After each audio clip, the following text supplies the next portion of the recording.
दूसरी बात, और ज़्यादा प्रार्थना करना है और तेजी से प्रार्थना करना है। इसका मतलब है आपको ज़्यादा से ज़्यादा स्वयं कहना है, घुटने पे आ जाइए और रोज को रोज आप प्रार्थना करिए, हे प्रभु यीशु तू मुझ पर।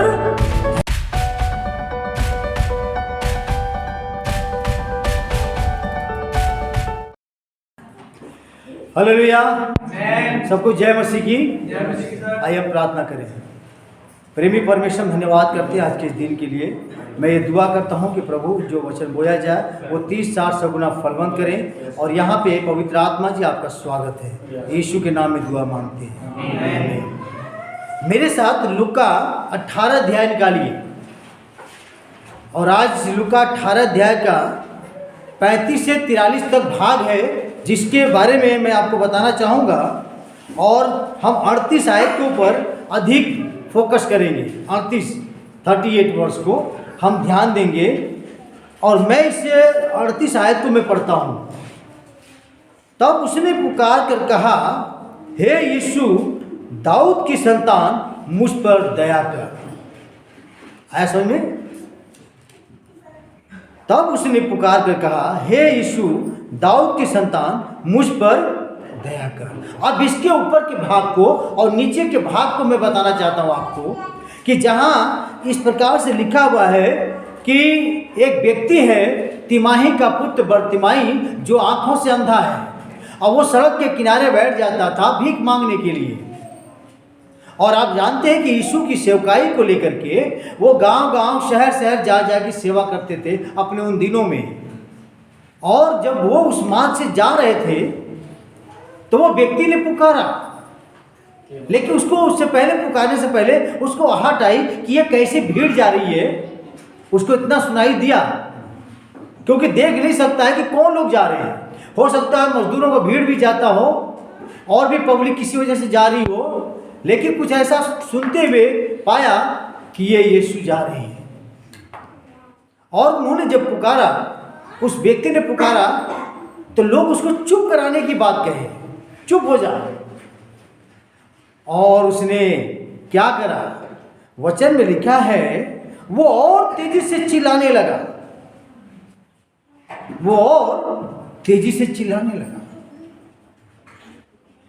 आज का जो वचन जो हम यहाँ पढ़े हैं, उसका मुख्य जो संदेश का भाग है, अपनी समस्याओं के लिए स्वयं की प्रार्थना का उत्तर प्राप्त करें।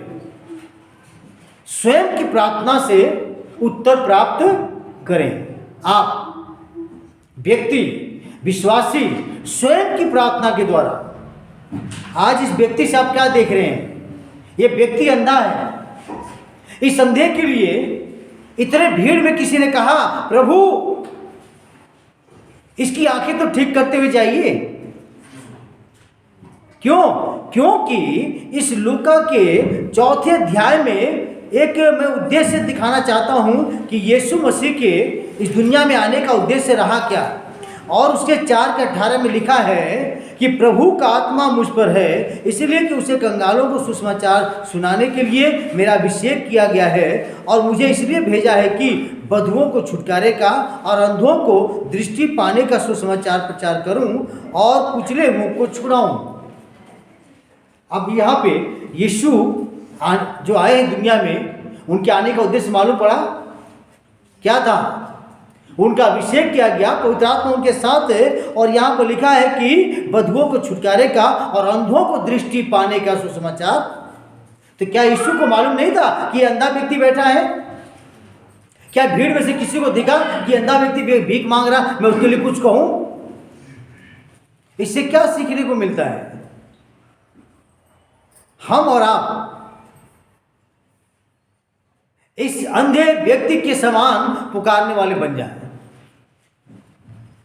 क्योंकि समस्याएं हमारे पास हैं, बीमारी हमारे पास है, घर की हो चाहे बाहर की समस्याएं हो, सामाजिक हो या देश की हो।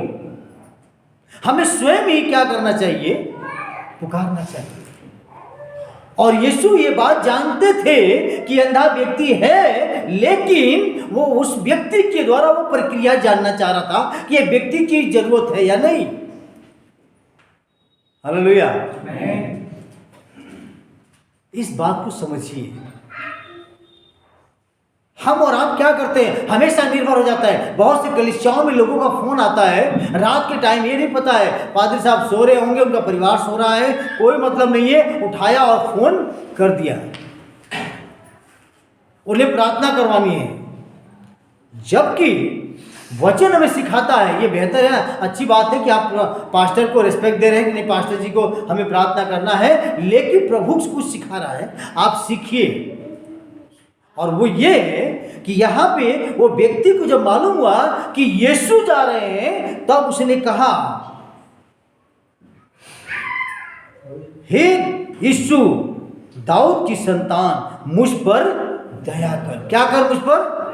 वो दया के लिए प्रार्थना कर रहा है। और उसकी दया में क्या छिपा हुआ था? क्योंकि वो अंधा था। प्रियो, आज मैं आपको बताना चाहता हूं, मैं आपको 5 बातें बताऊंगा और बहुत महत्वपूर्ण चीजें हैं। आपके पास पेन और डायरी लिखिए, क्योंकि आप जैसे यहाँ खत्म होगा संदेश, और खत्म होने के बाद सभाएं खत्म होंगी, नीचे जाएंगे और थोड़ी देर बाद मैं पूछूं क्या क्या हुआ था, आप नहीं बता पाएंगे। लेकिन ये मैसेज आज यहाँ आपको मालूम है रिकॉर्ड भी हो रहा है, भेजा भी जाता है यूट्यूब पे, इसीलिए कि तुम उसे दोबारा सुनो, सुन करके समझो कि परमेश्वर ने हमें क्या बताया था प्रभु के दास के द्वारा। और यहाँ पे कुछ उदाहरण के द्वारा मैं बताना चाहूँगा जो वचन हमें दिया गया है कि प्रभु यीशु मसीह के बारे में। स्वयं यीशु अंधों की आंखें खोलने के लिए आया, स्वयं यीशु अंधों की आंखें खोलने के लिए ही आया, एक सबसे बड़ी बात है। तो वो कैसे उस अंधे व्यक्ति का आंखें नहीं खोलेंगे? क्या संभव लग रहा है? या संभव लग रहा है? संभव है। लेकिन यीशु ये चाह रहे थे, ये व्यक्ति अंधा है, इसकी ये समस्या है कि वो अंधा है, वो अपने अंधेपन से छुटकारा पाने के लिए वो स्वयं पुकारे, और यही हुआ। नहीं तो इतनी बड़ी भीड़ जा रही है, कोई तो कह सकता है प्रभु पीछे आप काम करके आ रहे हो, अंधों को आंखें दिया, लंगड़ों को चंगा किया, जो है खड़ा कर दिया, मुर्दों को जिला दिया है, बुखार वालों को भी ठीक कर दिया, बहुत सी बीमारियां नाना प्रकार की चली गई आपके द्वारा, क्या ये व्यक्ति ऐसे रहेगा? लेकिन वहां किसी ने नहीं बोला, आपकी कोई चिंता नहीं करेगा, आपके विषय में कोई नहीं सोचेगा। तब आपको क्या करना है? स्वयं कहना है, घुटने पे आ जाइए और रोज का रोज आप प्रार्थना करिए, हे प्रभु यीशु तू मुझ पर दया कर। प्रियो, आप दूसरे के सहारे न रहें कि आपके लिए वो करेगा, वो प्रार्थना करेगा, वो प्रार्थना करेंगे, वो क्या करेंगे हमें नहीं मालूम, अपने घरों में क्या करें हमें नहीं मालूम, आपको पता नहीं है। लेकिन आपको स्वयं, जब प्रभु यीशु मसीह को जान चुके हो, तो आप स्वयं प्रार्थना करना सीखें। दूसरा उदाहरण 1 शमूएल 1 अध्याय 9 से 18 में वहां लिखा है, वह हन्ना के विषय में। हन्ना के विषय में लिखा गया है कि हन्ना को पुत्र नहीं हुआ था कई वर्षों तक, और उसका जो पति था, उसकी एक और पत्नी थी, उसको जल्दी बच्चा हुआ, इससे नहीं हुआ। ये औरत रोज प्रभु के भवन में जा करके ड्योढ़ी पे रोज प्रार्थना करती थी, रोज रोती थी, आंसू बहाती थी। और क्या हुआ? वो वहां पे ऐसा लिखा है, अपने मन की बातें खोलकर यहोवा से कहती थी, लिखा हुआ है अपने मन की बातें। और इसलिए मैं कुछ उदाहरण भी देना चाहता हूं। इस किताब के अंदर डॉक्टर पॉल गी चो ने अपने विषय में खुद कहा था, जब वो 18 साल की उम्र में थे और एक टीबी की बीमारी से जूझ रहे थे, लेकिन एक लड़की के द्वारा उनके पास सुसमाचार आया, वो ग्रहण नहीं कर रहे थे, लेकिन जब उन्होंने ग्रहण किया और स्वयं प्रभु के पास उन्होंने विश्वास के साथ गए और उन्होंने कहा, प्रभु मेरी टीबी को छुएं, आप परमेश्वर हैं। हम नहीं जानते आप कौन परमेश्वर है, लेकिन मुझे इस किताब के माध्यम से मालूम पड़ गया है, इस बेटी के द्वारा मालूम पड़ गया है, आप यीशु जो उद्धार करने के लिए आए 2023 साल पहले, आप मेरी बीमारी को देखिए, मुझे छुइए। उन्होंने प्रार्थना किया, आंसू बहा के प्रार्थना किया, और आपको मालूम है जिससे डॉक्टरों ने कहा था सिर्फ आप 3 से 4 महीने जी सकते हैं, उनको 18 साल की उम्र में कितने 3 से, आपको मैं बताऊं वो 85 साल का होकर के मरे हैं। हालेलुया, प्रभु ने उठाया। हालेलुया,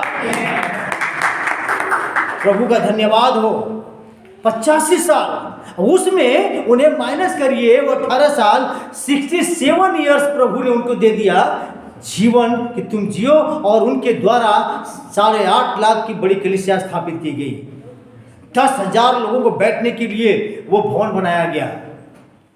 लेकिन सबके सहयोग से आज वहाँ की कलीसियाओं में मैं भी अवसर मिला, हमारी सिस्टर दबोरा के द्वारा, जो हमें 4 बार जाके देखने को मिला। हम बार बार इस किताबों का उदाहरण देते हैं इसीलिए कि हम जान जाए, एक मेज, एक कुर्सी और एक साइकिल की जरूरत थी, क्योंकि वो नीचे लेटते थे, बैठते थे, सोते थे, खाते थे। उन्होंने कहा प्रभु मुझे इसकी जरूरत है और ये चीज चाहिए।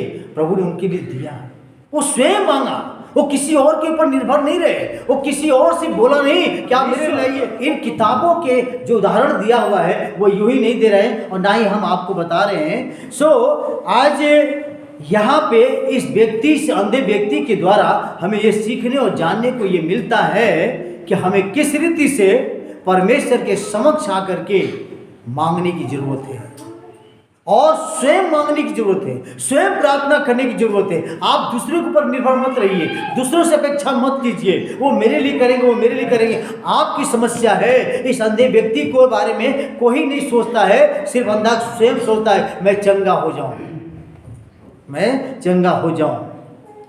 मैंने बताया था कि 5 बातें मैं बताऊंगा। पहली बात, आपके अंदर स्वयं आश्चर्य कर्म देखने की चाहत होनी जरूरी है। आपके अंदर स्वयं की आश्चर्य कर्म देखने की चाहत होनी चाहिए। अगर आपके अंदर चाहत नहीं है, आप कभी भी प्रार्थनाओं को उत्तर प्राप्त नहीं कर सकते हो, आश्चर्य कर्म नहीं दे सकते हो। इब्रानियों 11:6 में लिखा हुआ है कि प्रभु के पास आने वालों के लिए क्या होना चाहिए?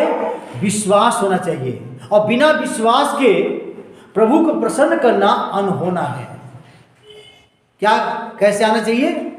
विश्वास के साथ कि जो कुछ आज मैं प्रभु के सामने कहूँगा, कहूँगी, वो सुन के हमें उत्तर देगा। ये मेरा विश्वास है, क्योंकि वो परमेश्वर जमीन और आसमान का मालिक है, इस दुनिया का चलाने वाला, बनाने वाला परमेश्वर, जो मुर्दों में से तीसरे दिन जी उठा है, वो परमेश्वर है। इसलिए हमें अपने अंदर के स्वयं आश्चर्य कर्म देखने की चाहत रखनी चाहिए, आश्चर्य कर्मों को। दूसरी बात है, स्वयं प्रार्थना करें। क्या करें? आश्चर्य कर्म देखना है तो प्रार्थना करें स्वयं, फिर आपको प्रार्थना करनी है। तीसरी बात क्या लिखा है यहाँ पे? जो आगे जाते थे वे उसे डांटने लगे कि चुप रहे, परंतु वह और भी चिल्लाने लगा। क्या करने लगा? आप बताओ, क्या ये चिल्लाने की बात है या नहीं है? जिसके बारे में वो व्यक्ति यहूदी था, वो जानता था, वो कहानी सुनता रहा कि यह मसीहा आएगा, वो अंधों की आंखें खोलेगा, वो लंगड़ों को चलाएगा, बीमारों को ठीक करेगा। जब वो स्वयं जानता है तो वो क्या कह रहा है? और तेजी से चिल्लाने लगा। इसका मतलब क्या है? हमें और आपको और ज्यादा प्रार्थना करनी है। एक तो प्रार्थना करना हुआ, समझ में आया? एक तो प्रार्थना करना हुआ, दूसरी बात और ज्यादा प्रार्थना करना है, और तेजी से प्रार्थना करना है। इसका मतलब है आपको ज्यादा से ज्यादा समय प्रार्थना में बिताना चाहिए। क्यों? समस्या अपनी है, समस्या हमारी है, हमारे घर की है, हमारे बच्चों की है, हमारे पति की है, हमारी पत्नी की है, हमारे समाज की है, हमारे देश की है समस्या। तो हमें क्या करना चाहिए? और ज्यादा करनी चाहिए, नहीं करनी चाहिए? परमेश्वर का वचन यही कह रहा है, जैसे यहां पे ये व्यक्ति और ज्यादा किया, चिल्ला के बोले। पहले नॉर्मली बोला, हे यीशु दाऊद की संतान मुझ पे दया कर। जब लोगों ने डांटा, फटकारा, देखा कि नहीं, और चिल्लाने लगा, और चिल्ला के कहा, हे यीशु, हैं, चिल्ला के कहा, हे दाऊद की संतान मुझ पर दया कर। चौथी बात, अपने विषय को स्पष्ट रखना। जैसे मैंने बताया था उस पहले ही, क्या करना है? अपने विषय को स्पष्ट रखिए। जिंदगी में आज हो रहा है, परिवारों में हो रहा है, लोग जिंदगियों में देख रहे हैं प्रियो। इसलिए मैं ये बातें बताना चाहता हूँ आप लोगों के लिए कि आप जो है अपने विषय को स्पष्ट रखिए। क्या करिए? आप कुछ भी मांग करते हो जो आपके लिए असंभव है, जो चीज़ असंभव है उसे प्रभु के सामने जब आते हो कि जब कहीं से कुछ नहीं सहारा हो रहा है तो हमें प्रभु के पास जाना चाहिए, घुटने टेकने चाहिए। तो उसे लिखिए क्या क्या चाहिए, वो स्पष्ट रीति से इस बात को जाने, तब जाके आपके लिए प्रार्थना सुनी जाएगी। और जैसे 41 आयत में लिखा हुआ है, ध्यान दीजिए, बाइबल में पढ़िए 41 आयत में क्या लिखा है, तू क्या चाहता है। देखो प्रभु यीशु ने क्या पूछा यहाँ पे, तू क्या चाहता है। आपसे प्रभु पूछ रहा है आप क्या समाधान चाहते हो, किस बात के लिए चाहते हो। इसलिए आपको 1 मिनट की प्रार्थना में, 2 मिनट की प्रार्थना में सारी बातें आप प्रभु से नहीं कहते हैं। इसलिए प्रभु के समक्ष जो है आपको और ज्यादा प्रार्थना करने की जरूरत है, समय बिताने की जरूरत है, जिससे सारी बातें हन्ना की तरह, मन की बातें, दिल की बातें, सब कुछ उड़ेल डालो उसके। भजन संहिता में लिखा हुआ है कि अपने मन की सारी बातें यहोवा के सामने उड़ेल दो। समझ में आया? उड़ेल दो लिखा है। आज परमेश्वर का वचन यहाँ पे हमें सिखा रहा है, कहता है कि तू क्या चाहता है। वो कहता है, देखो यीशु ने उससे कहा, 41 में, तू क्या चाहता है कि मैं तेरे लिए करूं। उसने कहा, हे प्रभु यह कि मैं देखने लगूं। कितना स्पष्ट बोला, क्योंकि वो अंधा है। मैंने स्पष्ट रीति से प्रभु के सामने लिख करके डाल दिया है, परमेश्वर हमारे भवन में टाइल्स लगना जरूरी है, इतने खर्चा है। हे परमेश्वर मेरे खिड़की दरवाजे नहीं है प्रभु जी, मैं प्रार्थना कर रहा हूँ। मुझे पता है आने वाले फ्यूचर में बच्चों के लिए बहुत बड़ा खर्चा है प्रभु, सारे फाइनेंस के रास्ते खोले परमेश्वर पिता।